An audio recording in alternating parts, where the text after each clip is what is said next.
Innalillahi,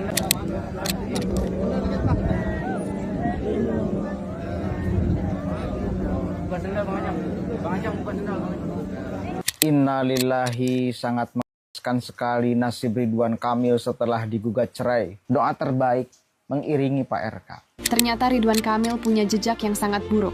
Selain punya hutang untuk pembangunan masjid, Ridwan Kamil juga meninggalkan tunggakan hutang ke BPJS sebesar 300 miliar. Meskipun dosa-dosa kepada warga Jawa Barat, tetap dia harus tanggung.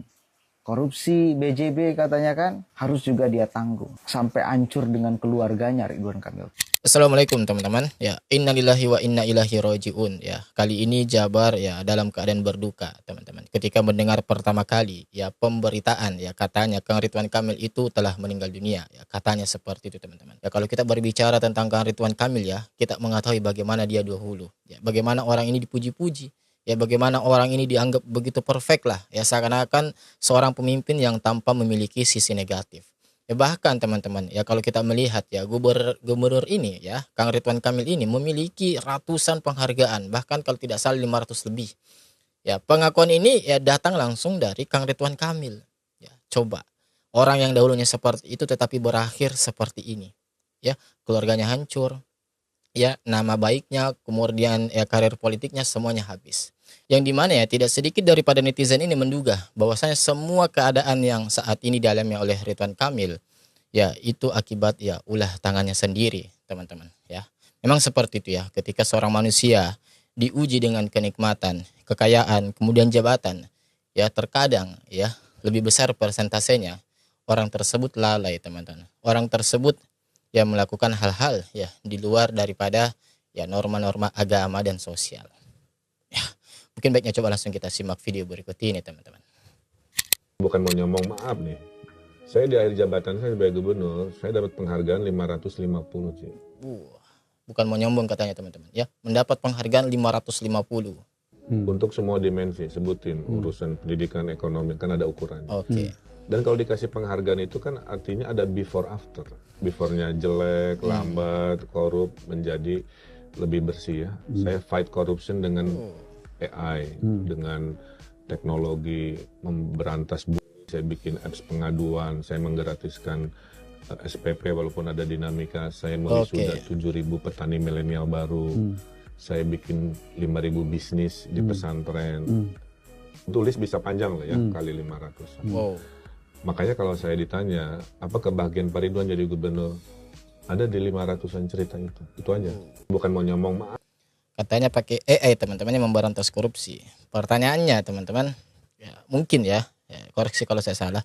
Apakah di tahun itu ketika Kang Ridwan Kamil menjabat, AI itu ya sudah ada? Ya mungkin ada, taruhlah ya sudah ada. Tetapi apakah sudah sesempurna saat ini?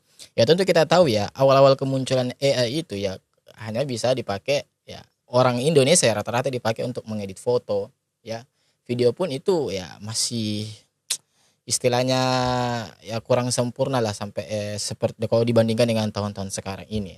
Kalau untuk perkataan dipakai untuk memberantas korupsi, wah ini suatu tanda tanya besar. Ya seperti apa mekanismenya? Ya saya jadi penasaran, teman. Kalau buat pemirsa, kalau ditanya Pak Ridwan, apa yang dibanggakan sebagai Gubernur Jawa Barat? Saya menghilangkan desa miskin dari 1.000 saat 2018 menjadi 0 di 2023. 1.000 desa miskin ada di mana? Bukan di kota Bandung, itu ada di seluruh wilayah Jawa Barat. Oke.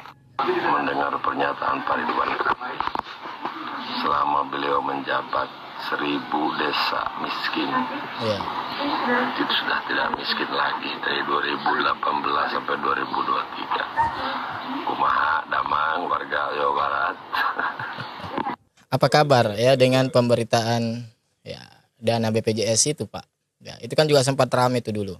Ya, bahwasanya diduga ya dana yang mengendap ya di Jabar ya dana BPJS itu luar biasa banyaknya. Dan itu entah lari kemana. Kemudian juga ada ya permasalahan isu daripada ya Bank BJB. Ya, halo, apa kabar soal itu? Sampai saat ini kita belum mengetahui bagaimana kejelasannya, teman-teman. Gubernur Jawa Barat Kang Deddy Mulyadi kaget. Ternyata pemerintah Jawa Barat sebelumnya punya tunggakan hutang ke BPJS Kesehatan sebesar 300 miliar. Punya tunggakan hutang 300 miliar, teman-teman. Mendengar hal itu, ribuan warganet pun ikutan kaget. Ternyata Ridwan Kamil punya jejak yang sangat buruk. Ya gimana nggak kaget ya kalau sebanyak itu, apalagi dana BPJS ya. Pantas banyak ya saudara-saudara kita yang mengeluhkan tentang pelayanannya. Selain punya hutang untuk pembangunan masjid, Ridwan Kamil juga meninggalkan tunggakan hutang ke BPJS sebesar 300 miliar. Waduh, luar biasa teman-teman ya. Pemprov Jabar punya kewajiban hampir 60 miliar dalam setiap tahun untuk biaya operasional kerajaan. Terus kemudian Pemprov Jabar ternyata punya tunggakan hutang BPJS 300 miliar. Iya. Terhadap kabupaten kota. Nah itu terjadi tahun anggaran sebelum saya pimpin. Makanya tadi saya komplain ke teman-teman. Ya berarti ya Kang Ridwan Kamil dong ya kalau pemerintahan sebelum beliau. Bapeda, Kepala Dinas Kesehatan. Kenapa sih dulu ketika kita punya uang fiskal yang sangat cukup lebih banyak hibah dibanding bayar kewajiban pemerintah BPJS? Kan ini rawan kalau kabupatennya tidak bayar, itu bisa stop pelayanannya. Wah, nah ini yang akan ini nggak main-main teman-teman ya. Ini akan berimbas pada masyarakat nih ya, pada saudara-saudara kita. Waduh. segera saya ambil keputusan. Kan itu kewajibannya harus dibayar. Iya. Itu problem loh. Makanya saya selalu mengkritisi kenapa sih kita belanja hibah dulu, padahal kewajiban pemerintah itu lebih utama dibanding belanja hibah. Selama ini kita kena prank. Ya jadi ya ini kata netizen ya teman-teman, bahwa artinya ya jadi selama ini yang kita kenal ya Kang Ridwan Kamil itu wah Masya Allah luar biasa ya, kemudian pemimpin yang memiliki visioner ya, yang sangat visioner, kemudian seorang pemimpin yang sangat romantis terhadap istrinya, tetapi ya saat ini ya semuanya terkuak semuanya teman-teman. Ya semuanya seakan-akan ya tabir yang menutupi itu terbuka selebar-lebarnya. Innalillahi, sangat mengenaskan sekali nasib Ridwan Kamil setelah digugat cerai. Ibu Atalia atau Ibu Cinta Ya bertubi-tubi ya. sekarang dikabarkan dia terkapar sakit tak berdaya. Waduh. Harus jadi pelajaran sangat penting dalam kehidupan kita ini. Ya ini penting teman-teman ya, kita harus bisa ya pandai mengambil pelajaran dari kejadian ini. Khususnya para pejabat di Republik ini dan terkhusus lagi di Jawa Barat. Ya, lihat Pak, sampai seperti itu. Kenapa? Ini penting bagi pelajaran kehidupan kita. Iya. Ya, dan kita doakan. Ya, mudah-mudahan Pak RK cepat. Doa terbaik mengiringi Pak RK. Iya. Betul teman-teman ya. Meskipun dosa-dosa kepada warga Jawa Barat tetap dia harus tanggung. Iya.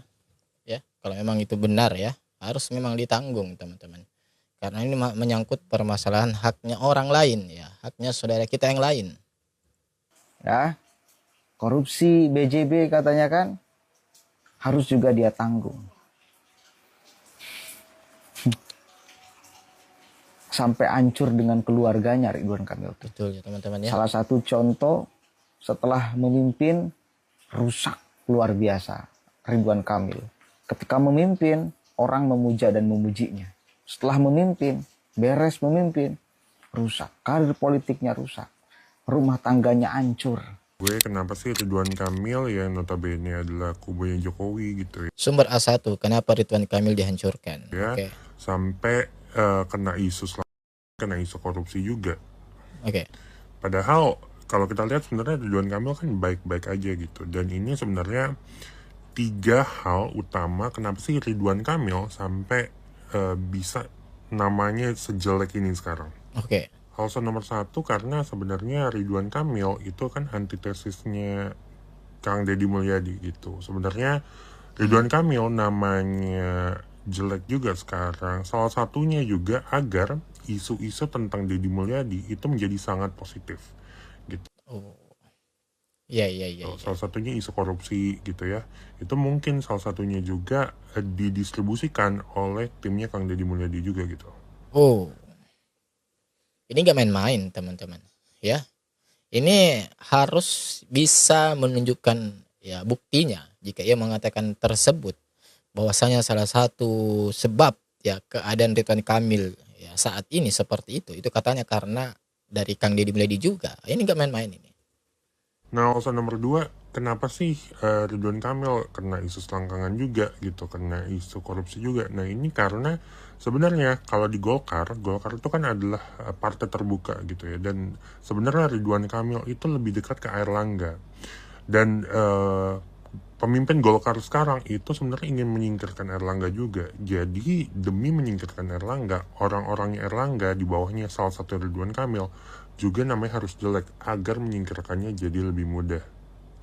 Nah, terakhir, kenapa nama Ridwan Kamil bisa sampai sejelek ini? Ini adalah faktor yang tidak langsung ya, tapi adanya pembiaran dari Prabowo terhadap serangan-serangan terhadap Ridwan Kamil ini juga menjadi salah satu faktor kenapa nama Ridwan Kamil sejelek ini dan bisa kena isu sebanyak ini dan namanya negatif banget. Iya.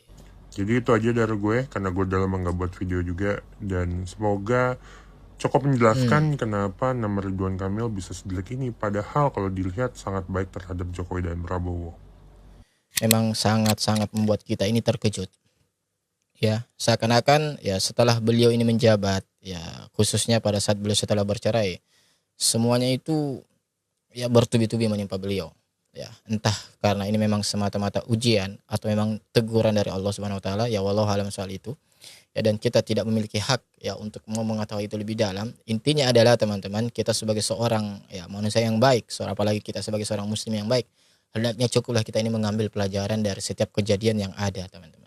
Ya, bahwasanya ketika kita suatu saat nanti nih, misalkan kita diberikan amanah oleh Allah ya berupa jabatan atau ya kelapangan rezeki, ya keluarga yang sangat-sangat baik, ya kita hendaknya untuk menjaga baik-baik segala tindak tanduk kita, teman-teman. Ya, hendaknya kita ini menjaga segala perbuatan kita. Ya, kita mesti memikirkan sebelum kita melakukan sesuatu, kira-kira perbuatan ini kalau saya lakukan dapat memberikan citra buruk terhadap nama baik saya, nama baik keluarga saya atau enggak nih. Ya, hendaknya kita pikir terlebih dahulu itu, teman-teman. Ya, makanya kita senantiasa berdoa. Ya, semoga Allah Subhanahu wa taala melindungi kita semua ini dari segala permasalahan, kemudian hal-hal yang buruk lah. Ya. Dan kalau kita melihat ya memang Ridwan Kamil ya seperti itu, coba ya, dulunya bagaimana ya, seakan-akan di media itu di framing sedemikian rupa ya, seakan-akan seorang pemimpin yang sangat-sangat perfect tanpa memiliki sisi-sisi negatif, sisi-sisi kekurangan ya. Orang ini dipuji-puji dan lain sebagainya ya. Seakan-akan ya pokoknya luar biasa lah kepemimpinannya ya, bahkan dengan bangganya mengatakan saya ini ya bukan sombong ya, memiliki penghargaan sampai 550. Coba, penghargaan katanya 550. Ya, kemudian di saat bersamaan kita ketahui ternyata ya di Jabar itu memiliki hutang ya tunggakan BPJS ya sebanyak 300 miliar. Dan itu diungkapkan oleh juga Kang Deddy Mulyadi. Ya, coba, ini bukan nilai yang sedikit, teman-teman. Kalau permasalahan tunggakan BPJS ini nggak diselesaikan, ini akan berdampak pada masyarakat.